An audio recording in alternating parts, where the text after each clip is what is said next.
Okay, more Union victories in the West. Okay, in June of 1862, Union forces captured two very important port cities on the Mississippi River. So in June of 1862, Union forces captured two very important port cities on the Mississippi River. Anybody want to guess what they were? New Orleans, very good. Nick, New Orleans, Louisiana was one. And the other one was in the big battle state we were dealing in, where we had most of the battles yesterday. Let me know where you think the port city was on the Tennessee River. That matches the Mississippi, so to speak. So, we'll look over here. Memphis, okay? Memphis, Tennessee. So the two port cities that were captured by the Union in June of 1862 were New Orleans, Louisiana, and Memphis, Tennessee. Can I talk to Buck really fast? Buck? Yeah, betcha, Buck. You're in trouble now because this guy was leading the FFA and you probably did something wrong. Now, New Orleans was by far the most important of the two cities captured. Matter of fact, it was the South's most important port city. We've talked about it quite a bit. And it was captured by Admiral David G. Farragut. So in New Orleans, which was the South's most important port city, it was captured by Admiral David G. Farragut, which tells you that what branch of the Union Army, Navy, etc. was responsible for that victory? Admiral. Navy. So the Navy captures New Orleans, Louisiana for the Union under the command of Admiral David G. Farragut. Now, these two victories in Memphis and New Orleans left only one more important port city that had to be taken, that would really put a damper on the South's chances to win this war. The unfortunate thing is, it's going to stand firm and it's going to hold out till almost when the Civil War is over. We are going to put this city under siege and bomb this city into submission, and they will stand firm as you can believe. They will not surrender this city till late in the Civil War. Anyone want to guess what port city that is? It's in Mississippi. What'd you say? Might have been it. Oh. What's the big port city in Mississippi? Anybody know? Starts with a V? Vicksburg. Vicksburg, Mississippi. Not even going there. Vicksburg, Mississippi. I'm glad nobody caught that. It'll be your and our secret to the death. Did I misunderstand you? What? She thought you said I thought you said B. Oh, because when she said Birmingham, I thought that doesn't start with a V. No. Anyway, now you should not ratted yourself out. Okay, anyway. So, as I mentioned, Vicksburg will stand firm, and it will not be until the latter stages of the war that Vicksburg falls. Vicksburg? No. An X. Hold up. Shh. V-I-C-K-S-B-U-R-G. Shh. Quiet. Okay, that'll shift us then over to the war in the Eastern Theater. The war begins in the Eastern Theater.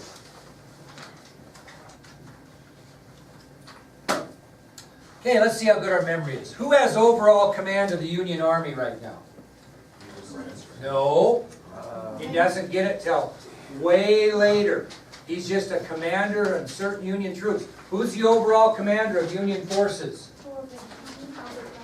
No, they're just commanders. He's a Confederate. What? No. Back. Who's the overall commander? Who did he? No, he was a field commander. The president? Winfield Scott. General Winfield Scott is still the overall commander. Well, Lincoln can see that this isn't going to work any longer, mainly because of Scott's age. So he appoints as overall commander of the Union George McClellan. So this will be the second change that Lincoln makes of many changes before the war is over. So before we shift into the Eastern Theater, after the first Battle of Bull Run, President Lincoln gave the overall command of Union forces to General George McClellan. And McClellan's going to come up with a three-part strategy for the Union concerning the Civil War. So when he's given overall command, he's going to come up with a three-part strategy. When I was given overall command as principal of Worland High School, I came up with a several-part strategy that I thought would make this school a better school. Same thing McClellan's doing. When you take over a command, you think of ways to improve the situation. And so McClellan came up with a three-part strategy for the Union. One, does this make sense after Bull Run? Build up the Union Army with better preparation and training. Build up the Army with better preparation and training. Were those 75,000 volunteers, most at the end of their 90-day stretch, very well prepared or trained? Absolutely not. We saw that at Bull Run.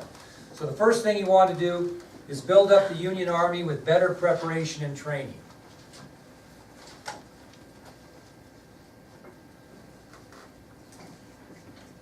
Second thing he wanted to do is he wanted to approach the Confederate capital of Richmond from the north by crossing both the York and the James Rivers. He wants to approach southern capital of Richmond from the north by crossing both the York and the James Rivers. That's his second strategy. And his third is simple: capture Richmond and end the Civil War. So when George McClellan takes over command of the Union armies, he first wants to build up the army with better preparation and training. Once they are prepared and trained, he then is going to march the Union Army from the north, crossing both the York and the James Rivers into Richmond. And third, he's going to capture Richmond and end the Civil War. So during that march, you're going to have several battles, right? And the first one is going to be the Battle of Fair Oaks.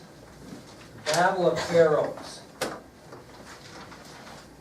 So these are all battles where? Eastern Theater.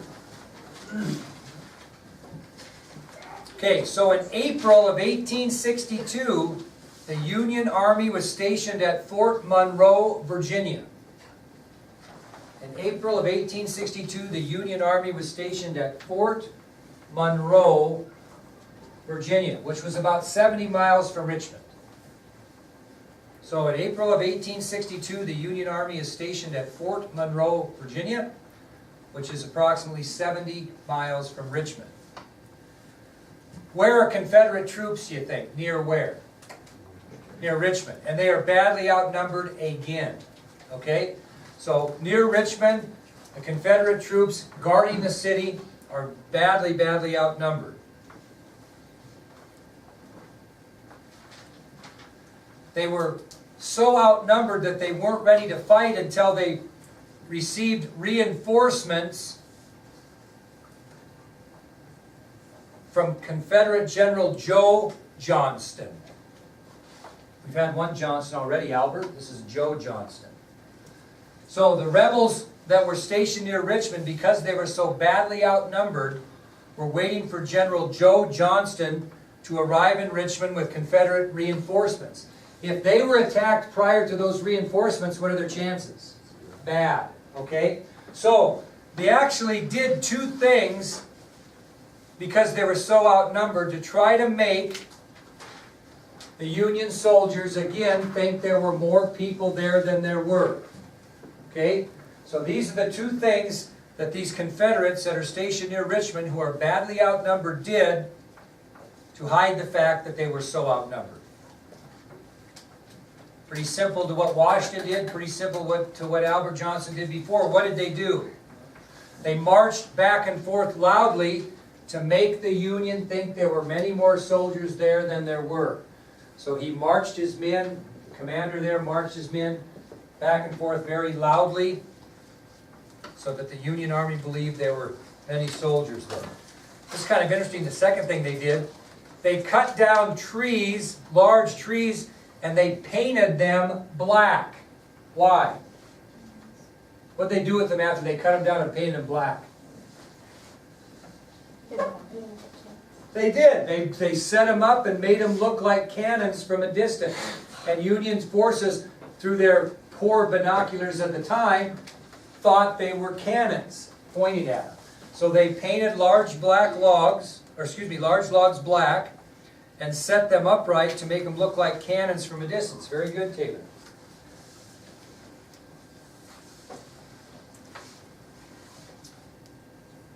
Well, General McClellan and his troops are marching toward Richmond from where? Fort Monroe. And they stop at White House Landing, Virginia.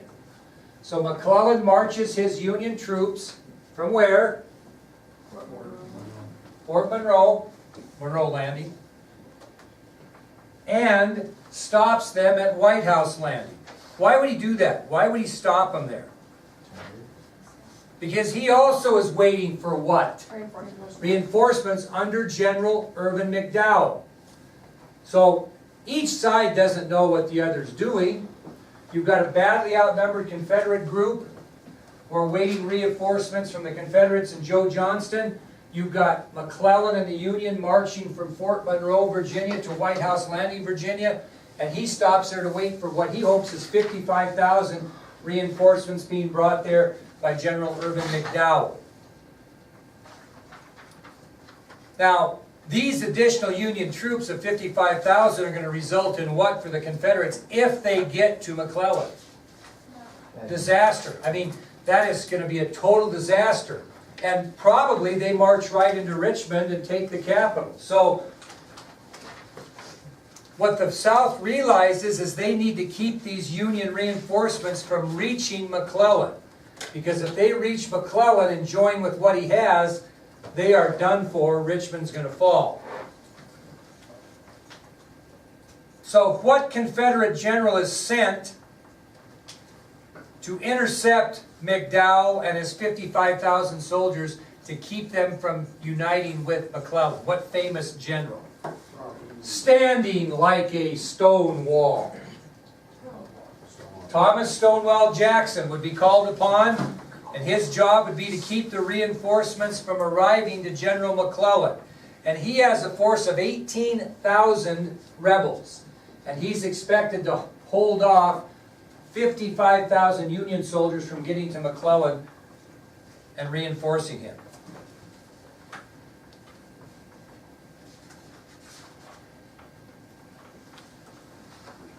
General Jackson and his 18,000 Confederates do not take any fear. They launch themselves right into Irvin McDowell and the 55,000 Union. They have a series of battles in what was known as the Shenandoah Valley of Virginia. And because of the brave action by Jackson and his men, the Union reinforcements never arrived to McClellan. Okay, so General Jackson and his 18,000 plunge into the 55,000 reinforcements under McDowell. They have a series of battles back and forth in the Shenandoah Valley of Virginia. And they halt the advance of those 55,000 reinforcements getting to McClellan. On the other side, does General Joe Johnston arrive in Richmond with those badly needed reinforcements? Yes. So this turns out to be another lucky break for the Confederates. Because of the heroics of Jackson and his men, the 55,000 reinforcements do not reach McClellan. But General Joe Johnston and his Confederate reinforcements do reach the other Confederate garrison at Richmond. And as a result, the Confederates engaged the Union in what was known as the Battle of Fair Oaks. And it will be McClellan's force that he brought south from White House Landing against the Confederates and the reinforcements that Joe Johnston brought at Richmond. And they have a battle outside of Richmond known as the Battle of Fair Oaks. When does Jackson get shot? Okay, hang tight. Now, this is the second major blunder of the Civil War. And who takes the blunder here? The Union, the North. How many mistakes have they made? One. What's the two? The Bull Run one. I'm all over you. Two, yeah. The Bull Run one and this one. So the North now has two mistakes. What was the South's mistake? That's right. Okay, now, This is what historians believe. If McClellan would have attacked the Confederate capital of Richmond from White House Landing immediately, instead of waiting for those reinforcements, Joe Johnston and the Confederate reinforcements would have what? Not gotten there. Okay? And so he had again a chance to overwhelm and possibly run into Richmond and take over the capital. So that's another big mistake on the part of the North. Okay? All McClellan would have had to do is not wait for reinforcements. Easier said than done. I mean, think about it. He doesn't know what's on the other side, does he? Really? So he probably wasn't a major blunder of stupidity. It just was a happenstance that historians said, you know, if he would have just gone, because he didn't know that the South was so undermanned, he could have gone in there and probably captured Richmond and ended the Civil War. So you're going to see several blunders like that. The Battle of Fair Oaks, kind of a draw. No, not much gain. What was the goal of the Union in the Battle of Fair Oaks? Take Richmond. What was the goal of the Confederates at Fair Oaks? Not to keep Richmond. Well, they kept Richmond, so you can call it whatever you want. The goal was not accomplished by the North. Okay, that'll take us now, because we haven't talked about him yet, to Robert E. Lee's tough decision. He's not even in the picture yet. All this stuff we've had that has happened in the Civil War, has Robert E. Lee fought on the side of the South? No. Okay, he's sat back and watched. Now, during the Battle of Fair Oaks, General Joe Johnston was wounded. Was not killed, he was wounded, and he needed to be replaced. He was wounded and needed to be replaced. Who do you think the South wanted to replace him with? Robert E. Lee. Okay? So Lee is going to face a very difficult decision here. Think back. When the Confederates attacked Fort Sumter, where was Robert E. Lee? Or what was, not where was he? What was he serving in? The Union Army. Okay? Think about that. When the Confederates attacked Fort Sumter, when Robert Anderson surrendered Fort Sumter to the Confederates, Robert E. Lee was an officer in the Union Army. Union Army. Well, at the time, his home state was leaning towards secession. They hadn't done it yet. What's his home state? Virginia. So following that attack, Confederate attack upon Fort Sumter, Robert E. Lee was actually an officer in the Union Army. And at that point in history, Virginia was considering seceding from the Union. Well, prior to them seceding, Lee received a message from General Winfield Scott, who had been recently named what? Overall commander of the Union. And he invited Lee to come to his home. So soon after the fall of Fort Sumter, Robert E. Lee, who was an officer in the Union Army, received a message from General Winfield Scott, who is now the overall commander of the Union, just freshly appointed, and he asked Lee to visit him at his home. They were very good friends. I don't know if you know this or not, but Robert E. Lee fought under Winfield Scott's command in the Mexican War. So they were good friends. They had fought alongside each other in battle. Well, Lee arrived at Scott's home, and General Scott offered him two things. What do you think he offered him first before you get to the second? What's the first thing he... What was Lee's rank at the time? No. What was he? Colonel. When he fought off John Brown, he was a colonel. The first thing he was offered by Scott was a promotion from colonel to general. First thing he was offered was a promotion from colonel to general. That's a pretty big hop, isn't it? But that's what he was offered. What do you think the second thing he was offered? George McClellan. What was he offered? Overall commander of what? The Confederate. Or the Union Army, yes. He was offered overall command of the Union Army. Okay? Scott knew he wasn't up to it, right? So the first person that he tried to get to be overall commander of the Union Army was Robert E. Lee. Who do you think gave that directive to Scott? Who could promote him from colonel to general and give him overall command of the Union forces? President Lincoln. And so Lee knew when he met with Scott, when he was offered that promotion from colonel to general and overall commander of the Union Army, that was coming from the President of the United States, Abraham Lincoln. Why would Lee turn down Scott's offer even though Virginia had not seceded yet? He's loyal to his. What's that? They had made up their mind. Now, he probably didn't know they were going to, but he wasn't going to make any decision till he found out what his home state did. If Virginia would have stayed in the Union, Robert E. Lee more than likely would have been the overall commander of Union forces. Because he did not know what the intentions were of his native state of Virginia, he turned down General Scott's offer. And what did he do? He went back to Virginia and waited for what? Whether they seceded or not. And when Virginia did secede from the Union, Lee immediately resigned from the United States Army after serving for 30 years.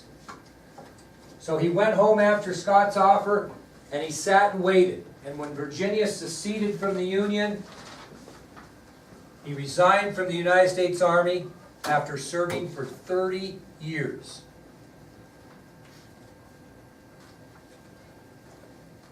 Well, a few days later, where did he ride to? From his home to Richmond. And he volunteered to serve in the Confederate States of America. And who did he meet with to volunteer?